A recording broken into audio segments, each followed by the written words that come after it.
Hello, everyone. Brian Neubert here from goldenblack.com. That's Tom Dienhart. This is your goldenblack.com Saturday simulcast. It is brought to you by our friends at the Premium Club Hotel. Thank you to them for their support, not only this year, but dating back several years now. We urge you to please keep them in mind when you're on campus for your for football weekends, basketball games, your kids' graduations, your kid disciplinary hearings, whatever it might be.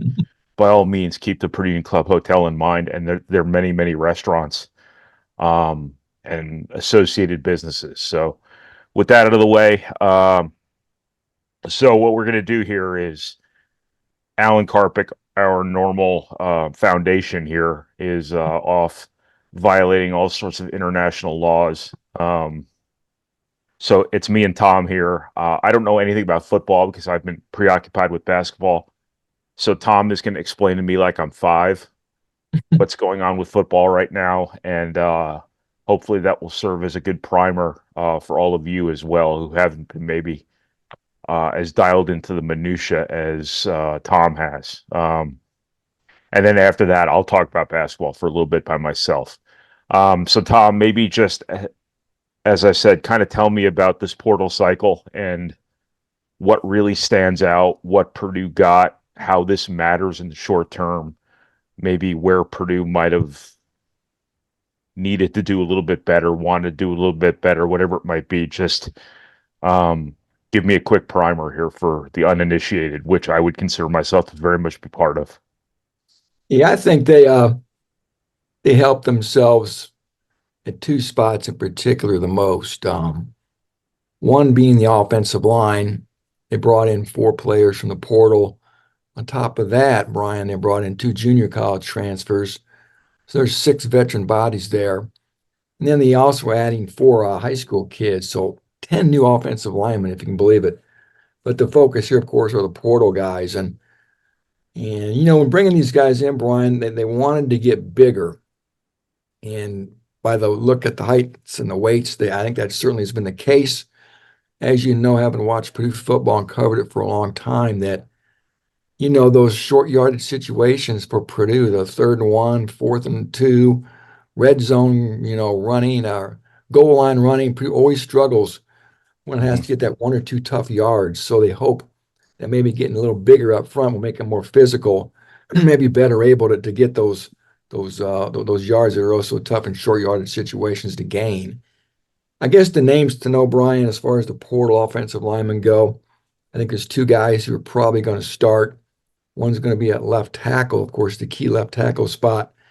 Corey Stewart from Ball State. He was a first team All MAC guy. I know they're excited about him. And I think DJ Wingfield's probably going to be your number one right guard from New Mexico. I guess maybe the most intriguing guy, Brian, of these four portal linemen is Joey Tonona, Mhm. former four-star recruit who was from Indianapolis, Zionsville. He went to Notre Dame. Yeah. He graduated early in 2022. Then was involved in a car crash up there to the point where he had to retire from football because of head issues, concussion issues. He got cleared this last winter and hasn't played football for 2 years, but he went through spring drills for Purdue. And I'm not sure how big of a role he'll play this year, but he's certainly a guy with a resume that gets your attention. And it's going to be fun to see how he develops and if he can end up being a player for Purdue at some point. And Ryan, I think the rush in spot Mhm. was the other area that really was impacted the most from portal additions. We know about Nick Scorton transfer to Texas A&M, so he's subtracted from that position. Kydron Jenkins, his sidekick, is now an inside linebacker. So you're talking about the Big Tens, or two of the Big Tens, top three players in sacks last year are gone. Purdue has to have somebody rush off the edge. And so they went to the portal. Now, the one holder they have is Will Helt, the sophomore from Carmel, who they think could be their next special pass rusher. Mhm. And I think maybe the two guys that are most intriguing as far as the portal rush ends, Brian, I think one's from Georgia, a kid named C.J. Madden, and the other kid is, I think, one of your favorites from Boston College, Sheeta Saleh. a big long arm guy from New Jersey. Central Jersey. Yeah, I was just in his hometown when I was out there for Rutgers. So keep your eye on those two guys. Yeah. And the other guy is a D3 player from Franklin College, Jairo Ojada. And then, Brian, just this last week, they added a fourth guy from Illinois, Trey Smith, Calvin Trey Smith. He has 4 years of eligibility. I think he has a chance to play a role off the edge. Talking to someone who covered them last year, said Illinois didn't want to lose this kid. So he's an interesting guy who I think the Purdue staff is excited to have. So again, I think they brought in some good looking Russians here. Again, as far as immediate impact, CJ Madden, Georgia, Sheeta Soleil, BC, those are the two guys I think that could really work in concert with Will Helt to try to bring the heat. Then you go to wide receiver. I think if you look at the stuff I've talked about as far as the attrition from this last year's roster goes, Brian, I think they lost 6 scholarship wide receivers, led by Deion Burks. Of course, TJ Sheffield's gone. He transferred. Abdur Rahman Yassin, he transferred as well. So they've suffered some attrition there and lost a lot of production too from that position. So they turned to the portal, brought in a couple of Georgia guys, Denylon Morissette. I think the guy to know is Corey Smith, though. He's, again, a Georgia kid. Reportedly has Olympic caliber speed, Brian. Just has a lot of potential maybe to be that guy that can take the top off of defense. So I'm eager to watch CJ Smith like a lot of people are. And then they brought in a 6-year player from UCLA, Cam Brown, who I think he can be one of your steady Eddie guys. He's the son of Larry Brown. If you remember, Larry Brown was the MVP of Super Bowl 30 for the Dallas Cowboys. This would be Cam Brown's third I college. He don't started, remember that. I don't know, I'm not sure how young you were in 1995. You were in high school in 1995, weren't you? Yeah. But he had a couple big interceptions against Oh, the Steelers. Larry Brown. Yeah, Okay. Larry Brown. Sorry I was about thinking that. of Larry Allen, Okay, yeah, Larry who Brown's a was an D-back. offensive lineman on those Cowboys Oh, teams. yeah. I actually, Great the one. first thing I thought about was Larry Brown, the basketball coach. I And didn't then, think that was right. and then even there was a Larry Brown who played for the Washington Redskins in the 70s who was real good. But anyway, so those are your three main portal guys, Brian. You could probably throw in a kid who transferred last year but got hurt and didn't play, who may be their best receiver of all. For all intents and Jamal purposes, you got to look at Edrin. it. Yeah, Jamal Yeah. Jamal Edrin. Hey, I know one of the players. There you go. That's the kid. Last year after he got hurt, people told me he probably was going to be the best receiver last year. So those expectations have not diminished. He's healthy. They treated him with kid gloves this spring, want to keep him healthy. I've spoken to the kid. He does not lack for confidence, Brian. He's big. And so really, Purdue's really got 4 portal receivers here. So those are 3 positions there, offensive line, rush in, receiver, that have really been impacted the most. I like a couple of the cornerbacks they got. I think Nyland Green is going to be your number 1 cornerback, another kid from Georgia. Overall, they brought in 4 players from Georgia. So they really went to Athens and brought in some players to try to refortify this roster. So Nyland Green looks the part, Brian, about 6'1", 200 pounds. And then Kendrick Breedlove from Colorado. He escaped Deion Sanders in Boulder. I'm told he's one of the fastest guys on the team. He's going to start, Brian, either opposite Nyland Green or he's going to start at that star spot, which is sort of a hybrid cornerback safety role that Sanusi Kane played last year. Now, the one position they didn't get that I know they wanted was a defensive lineman. And I don't think, from what I'm hearing, Brian, that they're going to probably bring in any more portal guys here this cycle. I just don't know if there's many linemen out there that are worth getting at this point. And as you know, Brian, at this point of the year, man, everything gets overvalued because there's a scarcity. Mm-hmm. So they don't want to bring in a guy just to bring in a guy. So they have 84 scholarships accounted for right now, and they could sit right at 84 here, maybe give that 85th scholarship to a walk-on in August. So, by and large, I think this portal class is being viewed as a solid group. I think it's an improvement over last year's, Brian. And I think a big part of that, it's no secret, right? The collective's better. Imagine that. Mm-hmm. You got more money to spend, you're more likely to get better players. So I think Ryan Walters seems generally pleased with what he's got. So we'll see. Brian, you've done this a long time. There's always high optimism in May, June, and July, and everything looks great. But we'll see early on after they play Indiana State. Notre Dame and Oregon State. It's going to be a very interesting non-conference schedule here. That was like 25% of the team you just reeled off. Yeah, it's crazy. Just And I think I did that chart. I did that story yesterday where I looked at the roster, Brian. How many Jeff Brom players are left? The guys who signed with Brom, there's only yeah, 17 left. And I think that's 20% of the roster is still Brom guys. And there's 30 guys on the roster who came from the portal. So 30 out of 85 guys on the roster came from the portal. So I guess it's just modern college football. Wouldn't it be cool to see every Big Ten team's roster to see what percentage of their roster consists of portal players too? it's going to be a challenge because I would have to think in football continuity has historically been a pretty big deal, and um, it's just not a reality of the landscape anymore. Yeah. How do you think college coaches deal with this? Like, this is there is a learning curve involved in football, just same way there is in basketball or any other sport. But do they have to boil things down so that guys can just walk in and translate their physical ability to their new surroundings as quickly as possible? There's been a reason for 100 years that true freshmen and junior college players have not always been as high impact in year one as you know um, Mhm. people might expect. Do coaches have to change their systems, simplify things a little bit, or anything like that? You think to kind of make this work, optimize this? Yeah, maybe I can't imagine them simplifying things too much. Purdue got what 95% of these guys in December.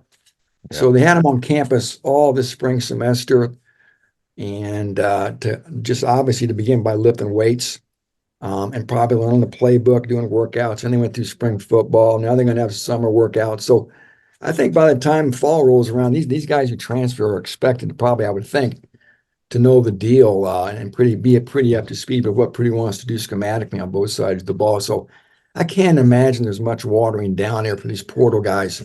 And they're different than high school players or junior college players too. These guys have played some big time college football.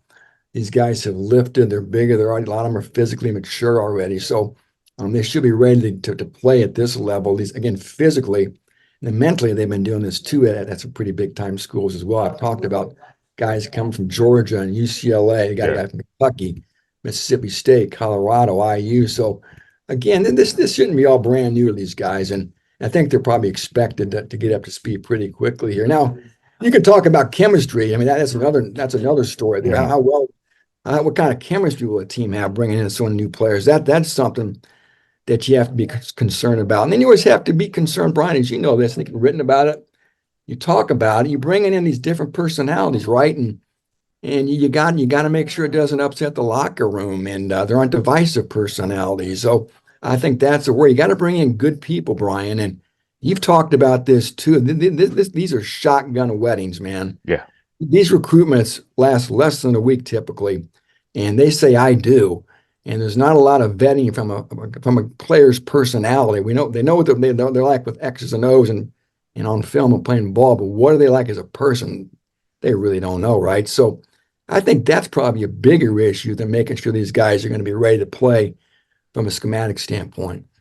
it is pretty wild. I mean, it is just that there has to be a transition period too, where the coaches are learning about the guys they brought in. Too, that first week Yeah. of practice, those first couple weeks of practice have to be something along the lines of, well, we watched a little bit of video on this guy. That's all we could do, and it turns out he has a tail. Hey, that's problematic. You have to act quick, Brian. It's kind of like, Yeah. to use another analogy, if you're at the bar, it's late at night, All right, I'll stop you right almost close, there. I know and where you want that's to go. go. I know where But that's anyway, going. there's a lot of competition for these This is a guys. family program, Dienhart. There's a lot of competition for these guys, and you want to get that yes. Yeah. And, it's tough. or at And then, least oh, what the hell? yeah, I mean, yeah, and then you got to deal with, then there's always the whole collective factor with money. Yeah, And let's not kid ourselves anymore. People try to act like NIL was something different.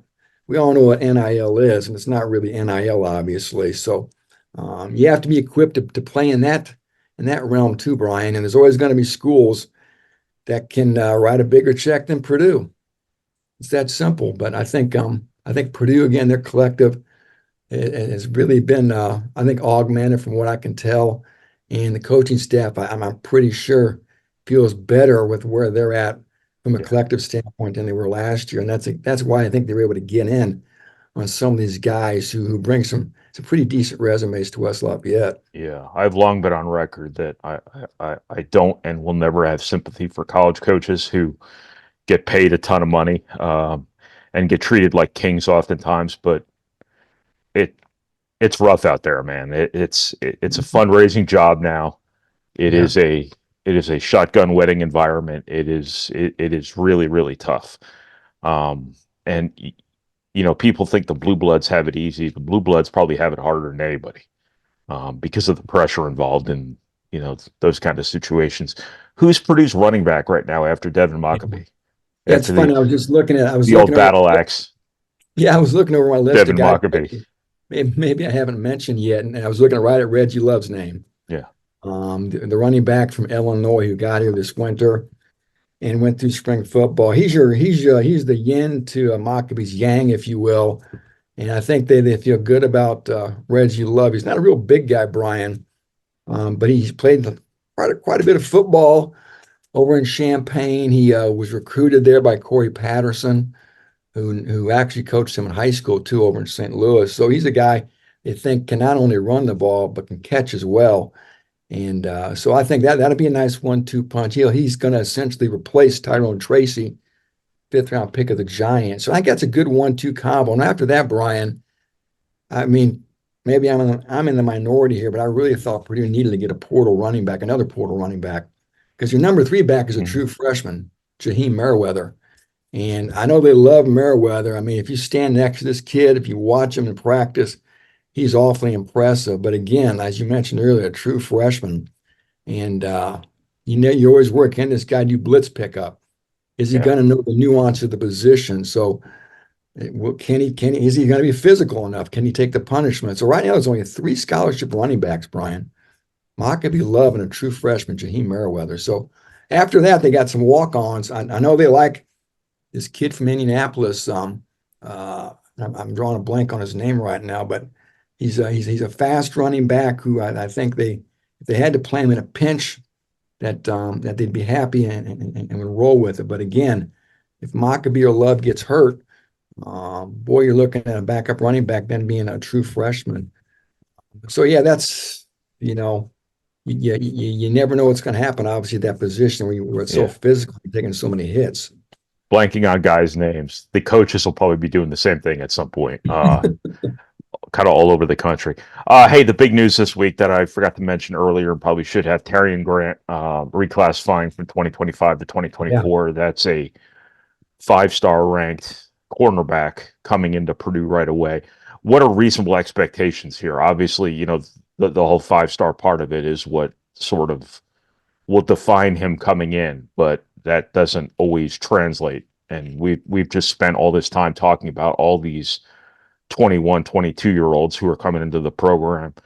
Where does a really talented true freshman kind of fit in nowadays? And did you get any sense yet for what Purdue's hope and expectation is for him? Elijah Jackson, that's the guy, Brian.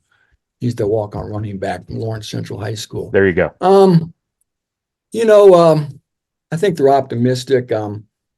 He's a long guy, 6'3", 6'4". I don't think they expect him to start. I think best case scenario, from what I can tell, maybe he can help him off the bench this year. Um, I think they have a pretty good foursome at cornerback right now. I talked about Nyland Green. Markevius Brown of Ole Miss is back. Bochos Alessandro, who was really a nice find in the junior college ranks last year. Talked about Kendrick Breelove as well. And Derek Rogers, Brian, who's a true freshman last year from Orlando, they like a lot too. So those are 4 or 5 pretty good cornerbacks there who've sort of obviously played. So it's going to be hard, I think, for Grant to really crack this rotation and see significant minutes. But who knows? I'm told he's taking an online class right now. He's going to get to West Lafayette at the end of this month. He's going to get rolling, obviously, with the weights and learning things, go through summer workouts, and he'll have a training camp as well. So I think they're going to probably do all they can to see if they can get him on the field, maybe in small doses. I think more than anything, Brian, um, I think they wanted to get him here so they didn't have to sit on him till December. You know Good what I'm idea. saying? That's a good Worry idea. and Yeah, worry about somebody getting him. that's a Uh, good idea. I think that may have been part of it too when they figured out that hey, he could graduate early. So I guess long story short, I would be surprised if he's able to really play much of a role this year, given the depth of this position, given the sense of urgency this year coming off a 4-8 Mhm. season, given the tough schedule they're playing too, Brian, that we would see too much of Terrion Grant. But maybe I'm underestimating the guy, and maybe he can't play a significant role. But again, a 5-star recruit, I think you wrote about that this week, that can really be a transcendent talent who maybe can lead to bigger and greater things from a recruiting standpoint for Purdue.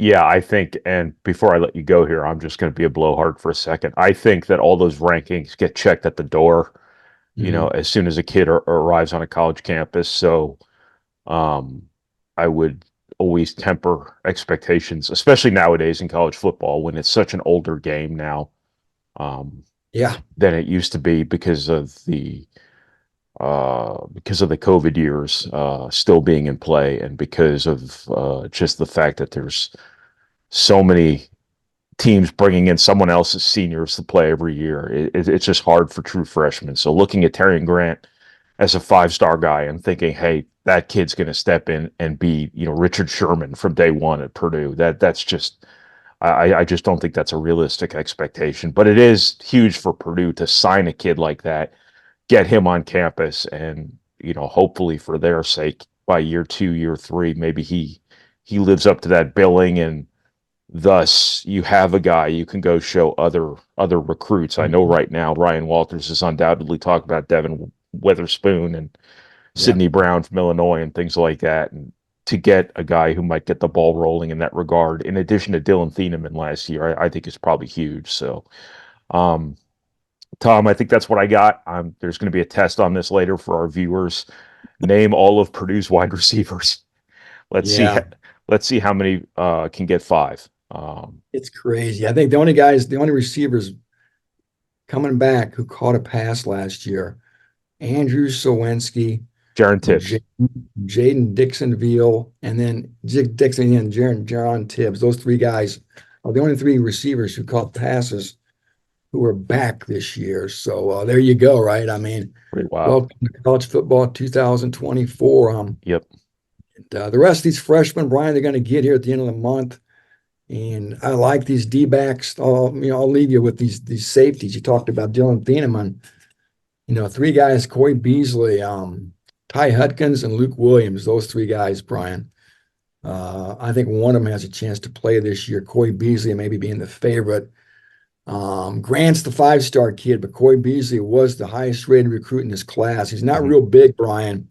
Super fast and can return punts. Maybe you come up with a couple plays for him to catch passes on offense. Who knows? I think he's the kind of guy you want to get the ball in his hands. So I'm really eager to watch Corey Beasley this fall and see if he can get on the field and help. Sounds good, Tom. I think that's all we needed from you. And as I said to our viewers, there will be a test on this at some point. You will be expected to know every player on Purdue's roster here by the end of the week. So I guess it is the end of the week, isn't it? That's why this is That's a Saturday a simulcast. Monday. So, um, No, by Tom, Monday. thank you so much. I am going to now do a little monologue here on basketball. So we will be back here in a second. So.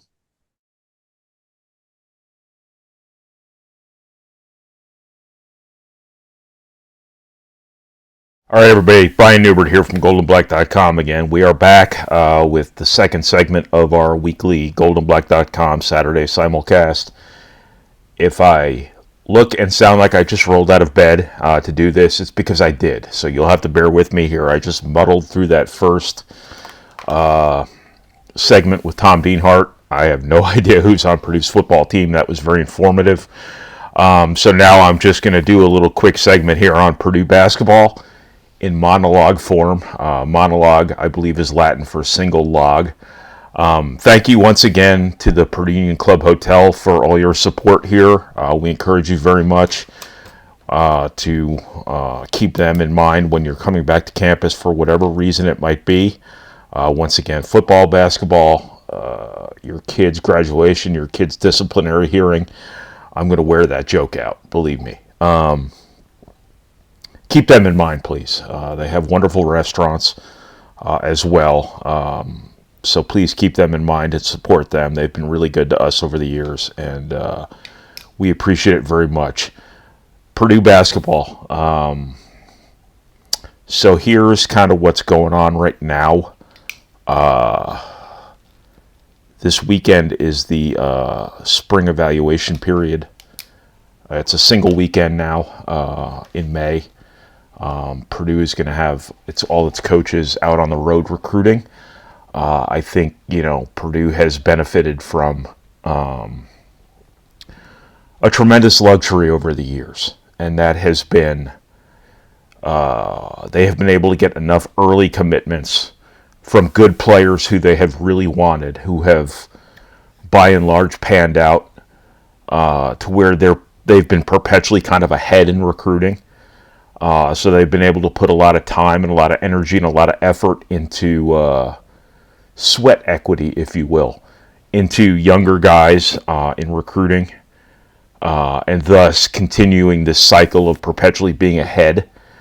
And I think that has kind of really mattered, especially in a time when I think college coaches are spending less and less time and energy and sweat equity. Once again, I'm going to keep using that term on underclassmen. You have so many programs right now who are just relying on their collectives to recruit seniors, and they are recruiting a lot of transfers, things like that. Purdue is playing a little bit differently. They're going to try to keep doing what they're doing. Obviously, it just got Purdue to the national title game, so saying it's not going to work long term is a little bit of a probably bad argument, bad faith argument. I don't know what the exact term would be there, but time will tell. Things will catch up to Purdue at some point. Someone will get hurt, someone will transfer unexpectedly, something like that. But in the meantime, Purdue is going to keep doing what it's doing while everyone else does something else. Purdue's going to put a lot of time into the class of 2026 here. That would be the class that essentially replaces Braden Smith, Fletcher Lawyer, Trey Kaufman-Wren. That's three guys on scholarship, obviously. And that's doesn't speak to anything unexpected that could happen, which if I expected it, it wouldn't be unexpected. So it's hard for me to say what that might be. So I think, obviously, what can maybe define that class, and it's awful early. You don't know how some of these guys in the program right now are going to develop. You have 6 freshmen coming in that you haven't seen yet, you haven't coached yet, anything like that. So really hard to kind of assess things this far in advance, but that's what college coaches have to do. But you got to replace Braden Smith at some point. It was just yesterday, it seems like, that he and Fletcher Lawyer showed up on campus. Time flies, and the post-Braden Smith era is not all that far off. Purdue has to start to plan for having to replace the point guard who has really changed a lot of things for Purdue here and has really, really taken Purdue to kind of a different level here in terms of guard play and stuff like that. I think one of the big names to know here in 2026 is Talon Kinney from the Cincinnati area. He's from Kentucky. but he's from the part of Kentucky where it's essentially Cincinnati.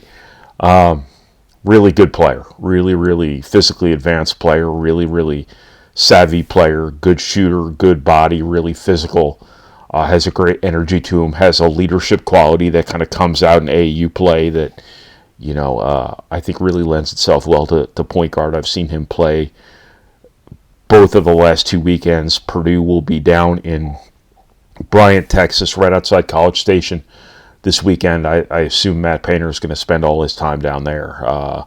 This is a very Adidas circuit heavy next couple of recruiting cycles for Purdue. So I would think that Purdue is going to dedicate most of Matt Painter's time, if not all of it, to that circuit. Here this weekend, you have Talon Kinney down there. You have Trent Sisley, who is your one established 2025 target. This is going to be boring. This is going to be just a list of names. It's going to be very similar to what we did in the first segment, where Tom Dienhart's just reading the roster to you. There's a bunch of guys on this circuit that Purdue is recruiting. Stephen Reynolds from South Bend is going to be down there. Jonathan Sanderson's a player Purdue's recruiting, who they may or may not stick with now that his dad, the longtime strength coach at Michigan, is at Vanderbilt. But there are a couple of guys here. Bo Dietl from Texas is a guy Purdue's going to look at as an offer sort of guy. Anthony Thompson from Ohio is a guy Purdue's going to look at as an offer sort of guy. Austin Davis is a guy, a big guy from Ohio who I think Purdue's going to look at from an offer perspective eventually, maybe not right now. Luke Ertl is the point guard from Mount Vernon who I think is a guy Purdue's going to seriously recruit. I don't know if that's a short-term offer situation, probably not, but they're going to want to be in on him on the ground floor. So it's going to be an important class for Purdue, and these are the classes now, 2026 and 2027, where you should get the recruiting punch that would come with the sort of season Purdue just had. Purdue has really enhanced its brand, so to speak. It has really been top of mind for a lot of people. It has really become, for lack of a better term, cool.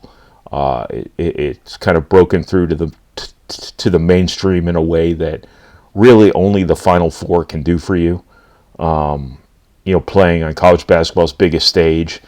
So Purdue goes into this really big cycle of underclassmen here with enough on-court momentum to where it's reasonable to think that you might be able to put together some really good classes here back-to-back, which Purdue's been doing for longer than Purdue gets credit for. People still look at Purdue like it's a doing less with more sort of program. That's true to a certain extent because Zach Edey and Braden Smith obviously were a little bit overlooked, if not a lot overlooked. But Purdue's been recruiting at a pretty high level in the context of what works at Purdue, what Purdue looks for a very long time. And I don't think, people necessarily get that on the outside. Again, people still look at Purdue as a do less with more sort of program. Purdue's got two big guys, one of whom's going to be a key player this year, one of whom has been a key player in a lot of wins over the years, and Caleb First, the other one being Trey Kaufman-Brown, obviously. Those guys had North Carolina offers out of high school. And up until this season, they were both coming off the bench. Like, how often do you see that? I don't think Purdue gets necessarily credit enough. Fletcher Lawyer would have been a easy top 50-ish, and I don't know where he ended up. But and rankings don't matter all that much. But Fletcher Lawyer would have been a very highly ranked and highly recruited player. Not that he wasn't anyway. It's just that wrapped up so early because he knew exactly what he wanted as soon as Purdue got in on him. He would have been a very, very highly regarded recruit, even more so than he was, had things played out a little longer. Cam Heide probably would have been the same way too, had he not been hurt. Miles Colvin wrapped itself up very, very quickly. Obviously, that was an open and shut case for Purdue. Had he been more visible in recruiting, had he had a little bit of a recruiting story as opposed to Purdue having him at hello, I think he would have been ranked and regarded much higher than he ended up being. Purdue's recruited really talented guys, and you don't play for a national title without having really talented guys.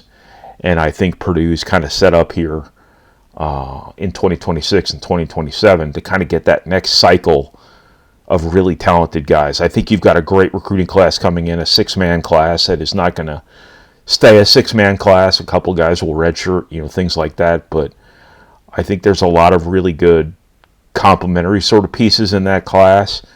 You got to go get some stars now. That's not to say Cannon Catchings, Daniel Jacobson, guys like that, Jakari Harris, can't be stars at Purdue.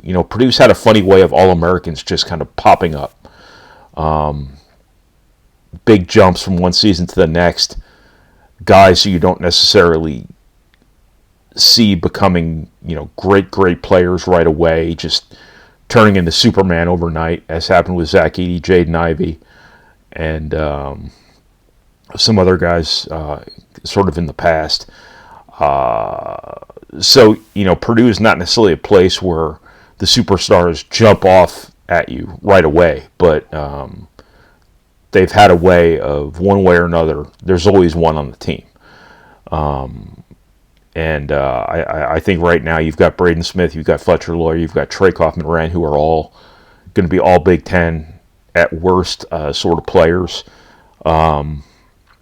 But 2026 is that year where you got to get your next horses, in my opinion. And you have to get your next point guard. You have to get your next face of the program sort of guy. You probably have to get another big guy, depending on how things work out in terms of the guys coming in on campus now. And that's going to be kind of the story of recruiting for Purdue right now. They aren't going to live in the transfer portal the way a lot of people are. They're not going to recruit with NIL the way a lot of other people are. That doesn't mean that they don't need strong NIL. They do. But they take care of everybody. They don't go pay kids to come to their place. They compensate kids when they're in the program, and they stay in the program, and they move up through the program. So this isn't a situation where Purdue's going to run out and just kind of recruit off a list and just kind of make it a fantasy draft, things like that. There's no right answer to this, yet. I don't think there's enough data on the portal dwellers versus the program builders, which makes it sound like some sort of like West Side Story street fight here. But Purdue's going to do the program building thing from now into perpetuity, or at least as long as this world order in college basketball right now exists, which it may not much longer because revenue sharing is clearly on the way. But I don't think there's any more sea change coming that would alter the way Matt Painter and his coaching staff run this program. So I've always said that the best way to cover a program, to understand a program, is through recruiting, because it's sort of the ultimate microscope you can put the coach you cover, the coach you observe, and the program you cover, the program you observe under. You really understand what's important, what they look for, how they build, kind of things like that. And Purdue is going to keep doing it its way, and there's absolutely no reason to think that it's not going to keep working its way. Purdue's had guys who have had opportunities to leave for a lot more money, but Purdue has put them in good enough situations to where that is not really all that big a deal. Hasn't been all that big a deal to them. They've obviously been able to hold on to some guys who probably never even considered going anywhere else, despite some of the things that were put out there in front of them, which speaks to the relationship Purdue has been able to build with some of these guys, the winning Purdue's been able to do with those guys, and just the good enough NIL situation. You always need more. No coach will ever tell you we don't need more, but Purdue does right by these guys. And I think, Purdue's got a really healthy situation going on here, and there's no reason to think that's going to slow down anytime soon. So, really good time for Purdue's basketball program, obviously coming off the season it just had. I think Purdue's got a chance to be really, really good this year, and then great the year after that, assuming everything keeps progressing in a positive manner. This is going to be a younger team than a lot of teams in college basketball will be anymore. You do have 6 freshmen coming in.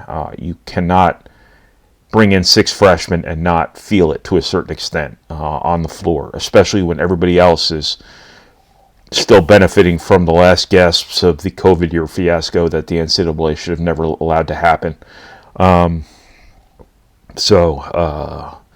But Purdue can be really good. You've got 3 great players on your team in Braden Smith, Fletcher Lawyer, and Trey Kaufman-Wren. You've got a really, really high potential guy in Miles Colvin. You've got a really solid but also high potential guy in Camden Heide, who is going to be in a position to really kind of spread his wings. I think that he is probably the guy who starts off at the 4 on the first day of practice. When it starts up this summer, we will see. That's obviously yet to be determined formally. And even if that's the way Purdue starts practice, there's nothing saying that that's how it has to be, into perpetuity, which is becoming one of my favorite words. I love saying perpetuity. So look, that's what I got. I hope I didn't put you to sleep with this just little monologue here, but I did want to make sure we touched on basketball too here. So that's what I've got. So I did want to say one other thing. News came out yesterday. You're seeing this on Saturday. I'm filming this on Friday. The news came out on Thursday that Purdue diving coach Adam Soldati, who's done a really, really tremendous job at Purdue over the years in his role, and by everything I've ever heard, I don't know Adam. I've seen him around the community quite often. I don't know him, but the news came out that he is battling ALS and has to step down from his position. There is a GoFundMe out there right now raising money for him and his family. He has, I believe, 6 children. Obviously, a very, very difficult situation here. Very unfortunate. I myself have seen firsthand the generosity and kindness of the Purdue community. So I'm just going to link that GoFundMe page in the comments here below. If you see it in your hearts, or however you term that, to be part of that, I'm sure it would be much appreciated. If not, that's completely up to you. It is a personal decision, obviously, but obviously a very, very difficult situation there from one of the more respected people probably in Purdue's athletic department over the years, and by every account I've ever gotten, a really, really good, really, really solid human being with a very, very and a very, very family-oriented individual. Again, I don't know Adam, but I know of him, and that's the best I could say. I just wanted to mention that. This has been your goldenblack.com Saturday Simulcast, brought to you once again by the Purdue Club Hotel. Thank you to them for their support. If you're watching this on YouTube, please like and subscribe. Leave a comment. Please make it a productive comment. We don't need spam. We don't need mindless trolling. If you're listening to this in podcast form, please give us a 5-star review and maybe a pleasant comment. If you don't have anything pleasant to say, you can go ahead and keep that to yourself. But we would appreciate either of those two things, depending on what platform you're processing this via. I don't know if that's the right way to put that. But look, I've gone way too long on this, so thank you to Tom Dienhart earlier for his time, and thank you for watching on YouTube, or thank you for listening on our Golden Black radio platform, or whatever it might be. So thank you, everybody. One last thing I forgot to mention, which is funny since I'm the stickler on our staff for this particular mention, but if you're listening to us on YouTube, if you're listening to this on our podcast platforms, chances are you'd be interested enough in subscribing to goldenblack.com that it would be worth your time. So by all means, if you're interested enough in this, goldenblack.com is probably something you'd be very interested in. You can get your first month right now for $1. And you can join the community of thousands of Purdue fans who have joined our site, and a lot of whom have stayed with us for many, many years, which is profoundly appreciated on our end. But as I always say, if you are degenerate enough about Purdue to have watched this whole video or listened to this whole podcast, chances are the day-to-day coverage and the day-to-day interaction with other Purdue fans that you can find at goldenblack.com is very much up your alley. So please keep that in mind. So thanks, everybody.